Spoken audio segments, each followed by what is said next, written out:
রাজ্য জুড়ে একাধিক ইস্যু উঠছে, একাধিক বিষয় এই এসআইআরকে কেন্দ্র করে আসছে।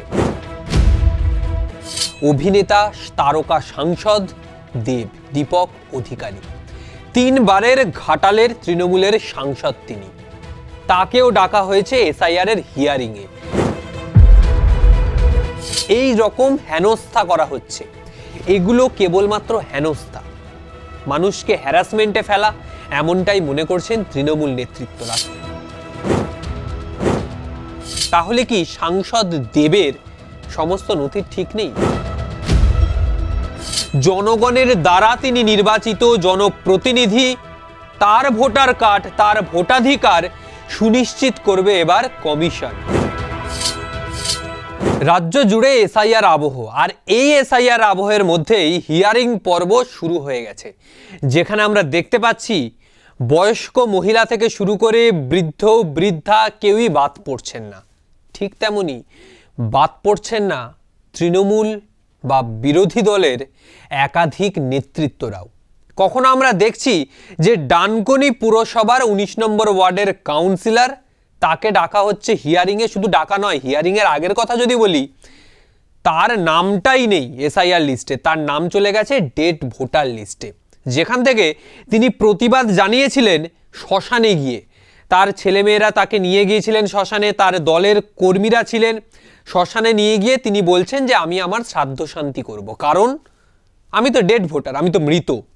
এই মৃত ভোটার নিয়েও আমরা দেখলাম অভিষেক বন্দ্যোপাধ্যায় 2 তারিখ আবার জিতবে বাংলা, এই যে কর্মসূচি শুরু করছেন, 1 মাস ব্যাপী শুরু করেছেন, বারিপুর থেকে তার সূচনা করলেন, এবং সেখানেই যে র্যাম্প হলো সেই র্যাম্পে তুললেন 3 জন ভূতকে। কারা সেই ভূত তা তো আমাদের সকলের সামনেই চলে আসলো, কারণ ইলেকশন কমিশনের কাছে তারা মৃত, তাই তাদেরকে ভূত বলে সম্বোধন করলেন তিনি। শুধু তাই নয়, এছাড়াও রাজ্য জুড়ে একাধিক ইস্যু উঠছে, একাধিক বিষয় এই এসআইআরকে কেন্দ্র করে আসছে। সাংসদ দেব, শুধু সাংসদ বলবো না, তিনি অভিনেতাও। অভিনেতা তারকা সাংসদ দীপক অধিকারী, 3 বারের ঘাটালের তৃণমূলের সাংসদ তিনি, তাকেও ডাকা হয়েছে এসআইআর এর হিয়ারিংয়ে। 93 নম্বর ওয়ার্ডে কলকাতা পুরসভার তিনি, সেখানে তার ভোটার কার্ড রয়েছে, যেটা তিনি ঘাটাল থেকে ট্রান্সফার করেছিলেন। তারপর শুধু দেব নয়, দেব সহ তার বাড়ির আরও 3 জনকে ডাকা হয়েছে হিয়ারিংয়ে। কিন্তু কবে যাচ্ছেন তিনি হিয়ারিংয়ে? কেন সাংসদকে কেন ডাকা হলো? এই নিয়েও কিন্তু রাজনৈতিক মহলে ইতিমধ্যেই চর্চা শুরু হয়ে গেছে। যে সাংসদ অভিনেতা তিনি একধারে ব্যস্ত রয়েছেন, তাকে হেনস্থার জন্য ডাকা হয়েছে এসআইআর এর হিয়ারিংয়ে, যাতে তিনি তার যে কর্মব্যস্ততা রয়েছে, যে শিডিউল রয়েছে, সেই সমস্ত কিছু ছেড়ে যাতে এসআইআর এর হিয়ারিংয়ে যান। সেই কারণে এই রকম হেনস্থা করা হচ্ছে। এগুলো কেবলমাত্র হেনস্থা, মানুষকে হ্যারাসমেন্টে ফেলা, এমনটাই মনে করছেন তৃণমূল নেতৃত্বরা। শুধু তাই নয়, রাজ্য জুড়ে এই এসআইআর এর হিয়ারিংয়ে বিভিন্ন দলের নেতা, মন্ত্রী, কর্মী সকলকেই কিন্তু ডাকা হচ্ছে, কারণ এসআইআর এর এই হিয়ারিং পর্ব শেষ হওয়ার পরে, সমস্ত নথি মেলানোর পরে ফাইনাল লিস্ট বেরোবে। তাহলে কি সাংসদ দেবের সমস্ত নথি ঠিক নেই?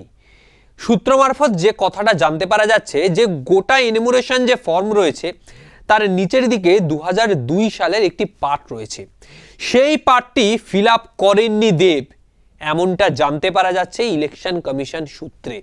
আর সেই কারণেই হিয়ারিংয়ে ডাকা হয়েছে সাংসদকে, যেখানে গিয়ে তিনি তার সমস্ত ডকুমেন্টস, 2002 সালের ডকুমেন্টস, তার বাবার যাবতীয় 2002 সালের ভোটার কার্ডের list, voter list, Aadhaar card, voter card, PAN card, যা যা যাবতীয় দরকারি নথি রয়েছে, সেই সমস্ত কিছু তিনি নিয়ে যাবেন, এবং নিয়ে যাওয়ার পরে সেখানে হিয়ারিং হবে তার, সাংসদের হিয়ারিং। সেই হিয়ারিং সেন্টারে সাংসদ যাবেন, এবং তারপর সেই হিয়ারিংয়ের মধ্যে দিয়ে জনগণের দ্বারা ভোটে নির্বাচিত হয়ে যিনি পার্লামেন্টে গেছেন, তার ভোটাধিকার সুনিশ্চিত করা হবে। তিনি কি আদৌ ভোটার? তিনি কি এদেশের নাগরিক? তার পরিচয়পত্র কি সঠিক? সেই সমস্ত কিছু নির্ধারণ করা হবে। আবারও বলছি, জনগণের দ্বারা তিনি নির্বাচিত জনপ্রতিনিধি, তার ভোটার কার্ড, তার ভোটাধিকার সুনিশ্চিত করবে এবার কমিশন।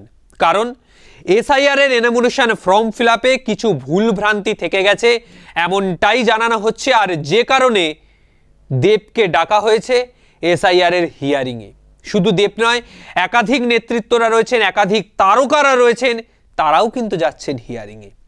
এই হিয়ারিং সংক্রান্ত এসআইআর রিলেটেড আরও বিভিন্ন খবর তুলে ধরবো আপনাদের সামনে, কারণ 26-এর নির্বাচন একেবারে দোরগোড়ায়।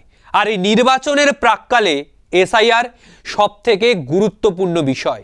এসআইআরকে কেন্দ্র করেই আগামী সময়ের 26-এর সিংহাসনের লড়াই শুরু হবে।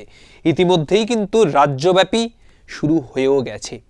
ফলে এটা স্পষ্ট যে 26-এর নির্বাচনে তারাই সব থেকে বেশি ভোট ব্যাংকে প্রভাব ফেলতে পারবে যারা এসআইআর ইস্যুকে আঁকড়ে ধরে রাজনৈতিক ময়দানে নামতে পারবে। তাই এসআইআর সংক্রান্ত বিভিন্ন খবর আপনাদের সামনে তুলে ধরবো। আর ভিডিওটি যদি ভালো লাগে অবশ্যই লাইক, কমেন্ট এবং সাবস্ক্রাইব করবেন।